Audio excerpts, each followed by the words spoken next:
శోభిత ధూళిపాళ్ల కాదు శోభిత అక్కినేని ఇంటి కోడలు అయ్యేంత వరకు ఆమె ఓ హీరోయిన్ మాత్రమే. కానీ ఎప్పుడైతే చైతూను పెళ్లి చేసుకుందో శోభిత స్టేటస్ అంతా మారిపోయింది. పెళ్లికి ముందు ఎలాంటి ఫోటోషూట్స్ చేసినా పెద్దగా పట్టించుకోని జనాలు ఇప్పుడు శోభిత వేసే ప్రతి అడుగును గమనిస్తూ ఉంటారు.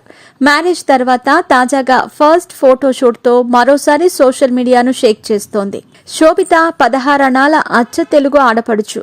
ముందుగా ఈమె మాతృభాష తెలుగులో కాకుండా హిందీలో తెరకెక్కిన రమన్ రాఘవ్ 2.0 చిత్రంతో కథానాయికగా తెరంగేట్రం చేసింది.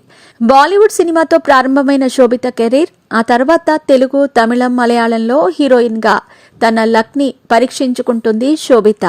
తాజాగా ఈమె అక్కినేని ఇంటి కోడలైన తర్వాత మరోసారి తన ఫోటోషూట్లో కనువిందు చేసింది.